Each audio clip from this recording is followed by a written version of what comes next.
दोस्तों, मैं हूं संजय भूषण पटियाला और आप लोग कई दिनों से देख रहे होंगे कुंभ मेला में जो लड़की वायरल हुई थी जिसका नाम है मोनालिसा, काफी चर्चे में रही है और समय समय पर मैं अपडेट देते रहता हूं। और आज फिल्म के जो डायरेक्टर है मनोज मिश्रा जी मेरे साथ हैं, बहुत दिन बाद मिले हैं।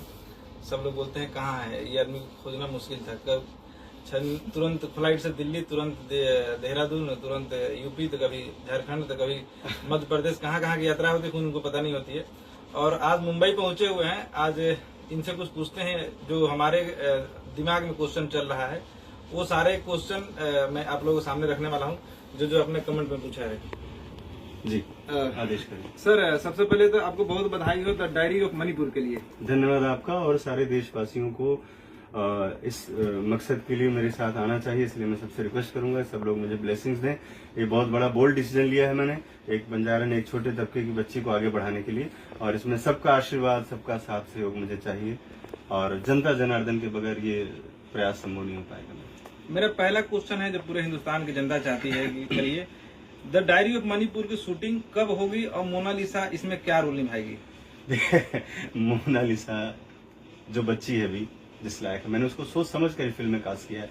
मेरी फिल्म में जो किरदार है वो एक गरीब बच्ची का, जो बहुत किसी छोटे से गांव में रहती है, और उस बच्ची के अपने सपने हैं, और उसके कुछ दोस्त हैं, कुछ गाय हैं, कुछ तितलियां हैं, कुछ पक्षियां हैं। तो एक अच्छी सी जिंदगी जो अपने आसपास, जैसे अभी तो उसने जिया है प्रकृति के पास, कुदरत के आसपास, वैसे हमारी फिल्म में भी कैरेक्टर है। तो बहुत ज्यादा उसको और जाने की जरूरत नहीं पड़ेगी, मतलब उसको अगर बेसिक चीजें हम सिखा ले गए तो बड़ी आसानी से फिल्म में वो मेन लीड की भूमिका निभा सकती है।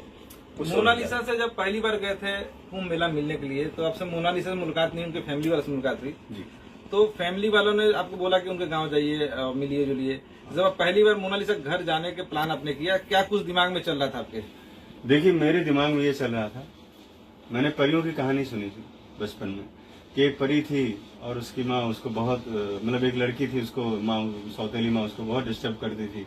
फिर एक रात वो बहुत जब रोती थी, परियां उसके पास आई और उसको छड़ी दी और उसको ठीक कर दिया। फिर उसके अंदर जादुई शक्तियां आ गई।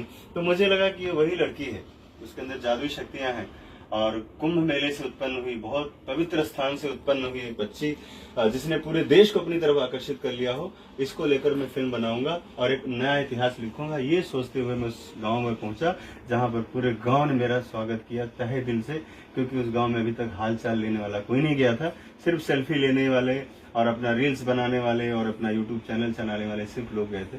मैं लेकर के गया था एक बड़ा मकसद कि मैं पूरे देश को एक अच्छा मैसेज दूंगा कि एक आम इंसान, एक गरीब तबके के लोग, वो भी सपने देख सकते हैं, वो भी सपने पूरा कर सकते हैं। और इस समय हमारे पूरे देशवासियों ने साथ दिया, वो लड़की को वायरल किया तो देश ने पहचाना, उसको देखा ना, और मैं भी उसको दूसरे तरीके से फिल्म में लेकर के आ रहा हूँ, उसको सिखा के ट्रेन करके अच्छे तरीके से प्रेजेंट करूंगा इंडस्ट्री में। क्वेश्चन है कि मोनालिसा को आपने 21 लाख में साइन किया और 1 लाख रुपए साइनिंग अमाउंट दिया, कितनी सच्चाई इसमें? हाँ ठीक है, लेकिन उसका ट्रेनिंग भी तो हो रहा है, ट्रेनिंग प्रोसेस है उसका, 4 टीचर लगे हुए हैं, उसका फैमिली हमारे साथ वहाँ रह रही है। और चूंकि घर पे नहीं रख सकते थे, वहाँ पर लोग परेशान करते थे, और दूसरी बार टीचर, वो चूंकि गांव में रहते थे, हमारे जो कोच हैं वहाँ भी जाने में मुश्किल थी, तो एक जगह मैंने उनको रखा हुआ है और अच्छे से सब लोग रह रहे हैं, खुश हैं।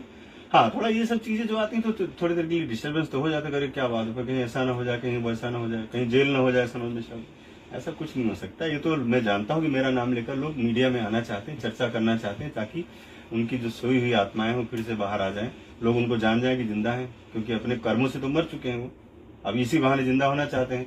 उनको सोशल मीडिया पे 15-16 लाइक भी नहीं मिलते थे, आज वो चैनल पे बैठ के डिबेट कर रहे हैं। क्यों? मेरा नाम लेके, क्योंकि मैंने अपना नाम बड़ा किया है, बड़े काम करके, बड़े काम करके। मोनालिसा जो इस फिल्म में है, साथ में जो हमारे फिल्म के हीरो हैं राजकुमार राव के बड़े भाई अमित राव नाम है उनका जी। अमित राव जी इस फिल्म में क्या कुछ कैरेक्टर है मोना जी साथ में? अमित राव जी इस फिल्म में मुख्य किरदार निभा रहे हैं, इस फिल्म के सेंट्रल हीरो हैं, और पॉलिटिशियन के वो बेटे हैं और लंदन में रहते हैं, और उनकी जर्नी है लंदन से इंडिया तक की, बहुत स्ट्रगल वाली जर्नी है उनकी, बहुत सारे उनके कैरेक्टर के अंदर बहुत सारे ट्रांसफॉर्मेशन है, मतलब तो एक चैलेंजिंग किरदार है, लेकिन वो चूंकि मजे हुए एक्टर हैं, थिएटर के बहुत बड़े आर्टिस्ट हैं, तो मेरे ख्याल से वो मेरा सिलेक्शन सबसे परफेक्ट सिलेक्शन है। मतलब मणिपुर पिक्चर का नाम है, तो मणिपुर में आप क्या दिखाना चाहते हैं? हम तो ये पिक्चर का स्टोरी आपसे नहीं पूछ रहे हैं, लेकिन दुनिया जानना चाहती है कि आप बनाना क्या चाहते हैं। हमेशा कंट्रोवर्सी में मनोज मिश्रा रहते हैं, तो क्या फिर से हिंदुस्तान और मणिपुर की कंट्रोवर्सी चलेगी? हिंदुस्तान और मणिपुर की कोई कंट्रोवर्सी नहीं है। मणिपुर में भी इंसान रहते हैं, और मणिपुर में वो इनोसेंट इंसान रहते हैं जिनको हमने कभी अपने में एक्सेप्ट ही नहीं किया। हम लोग उनको कभी चाइनीज बोलते रहे, कभी चिंकी करके, कभी कुछ, लेकिन हमारे भारतीय हैं वो। हमारी फिल्म की कहानी का सबसे बड़ा विषय यही है कि हमने आज तक उनको अपनाया क्यों नहीं, हमने आज तक उनको गले क्यों नहीं लगाया। फिर सिर्फ चेहरे की संरचना बदलने से इंसान की जो ह्यूमैनिटी वो तो नहीं बदल जाती है ना।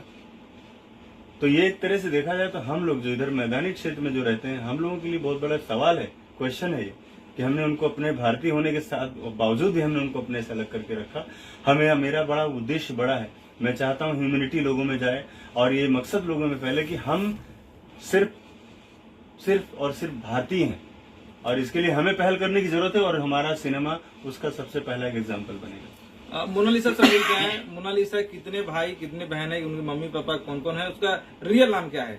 उसका रियल नाम भी यही है, मोनालिसा ही नाम है, और उसके बहनें भी हैं, भाई भी है। भाई तो मुझे वहीं कुंभ में ही मिल गया, फिर अभी मुलाकात हुई जब मुझे एयरपोर्ट छोड़ने आए थे सारे लोग। तो माँ है उसकी, बड़ी माँ है, बड़ी माँ के साथ ज्यादा उसका टाइम बीतता है, और माँ चूंकि बाहर ज्यादा रहती है, पापा भी बाहर रहते हैं, तो बड़े पापा के साथ ज्यादा टाइम रहता है, और बड़े पापा ही उस घर के सबसे जिम्मेदार व्यक्ति हैं, वही उन्हीं का डिसीजन सब फाइनल डिसीजन माना जाता है। तो एक बड़ी ही मतलब संस्कारी फैमिली है वो, बहुत ही उनके अंदर के जो अपने रूल रेगुलेशन हैं बहुत ही अच्छे हैं। हमारे लोगों की तरह से नहीं कि हम लोग अभी कुछ बोले और पलट के बात बदल दी।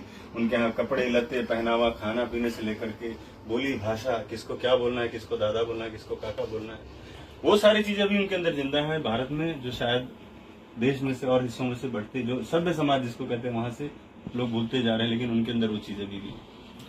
मोनालिसा की पहली यात्रा थी इंदौर से बेंगलोर, जहां पर एक ज्वेलरी के उद्घाटन में मोनालिसा पहुंची थी केरला में।